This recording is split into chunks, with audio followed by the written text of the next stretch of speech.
Further debate? Oh, the member for Guelph. Thank you, Madam Speaker.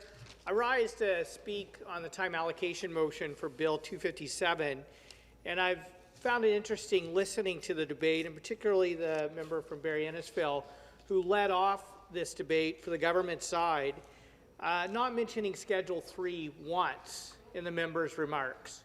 And I understand why, because this time allocation motion fast tracks a frontal assault on environmental protections, farmland protections, and land use development in the province of Ontario.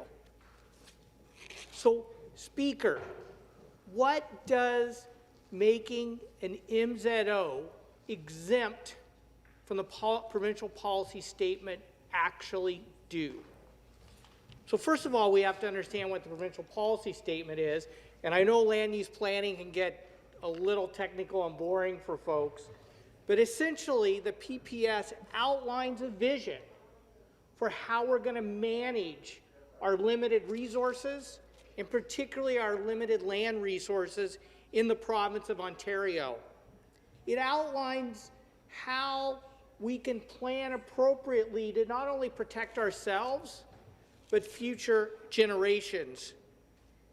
And Schedule 3 essentially says that one person, the minister, has the power to essentially override all of that land use planning that's been put in place to protect farmland. Speaker, do you know that only 5% of Ontario's land is suitable for growing food, and less than half of 1% is prime farmland? And so if we bulldoze and pave over all of it, how are we going to feed ourselves?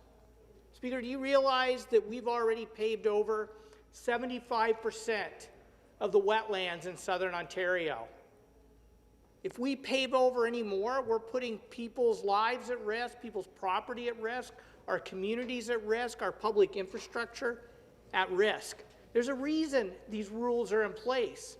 What I find so ironic about this particular one is that right now as we speak, the City of Toronto is spending well in excess of $1 billion to try to repair the lower Don Valley wetlands that were all paved over because of all the flooding that's happening in Toronto now, and we got to try to fix that. So now they want to do the exact same thing in Pickering and Ajax by paving over the Duffins Creek wetlands. That's what Schedule 3 was all about.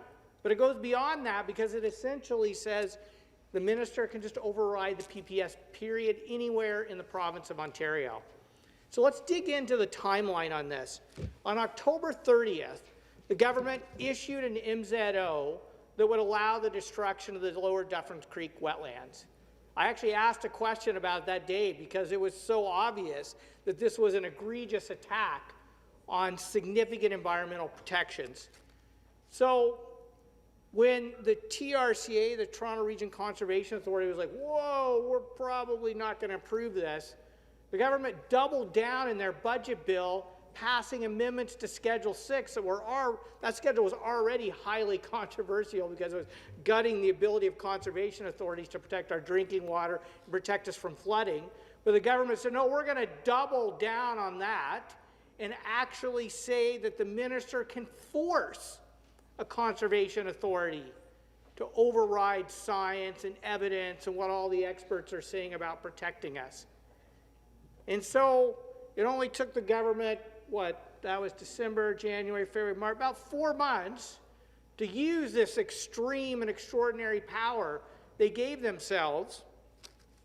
And so then they issued a directive to Toronto Region Conservation Authority that they had to issue a development permit in Duffins Creek, which TRCA has made very clear they did under duress. And then the exact same day they introduced Bill 257, a bill that some of us were pretty excited about because we need to expand broadband and internet access in the province of Ontario. But then we open it up and we find Schedule 3, which essentially overrides the PPS and does it retroactively because they'd had a lawsuit against them for violating the law around the provincial policy statement. So environmental defense, if I just want to quickly quote them, this schedule, and I quote, is an attack on public's constitutional right to seek a judicial review of an unlawful decision. I would think people are going to want to come to committee and talk about that. I would think people are going to want to come to committee and talk about blowing up the provincial policy statement and essentially land use planning in this province.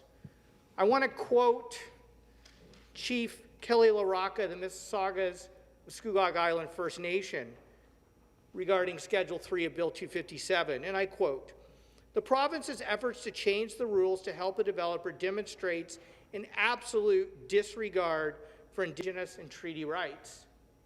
I'm thinking some people are going to want to come to committee and talk about that in relation to Schedule 3 of Bill 257 as well, Speaker.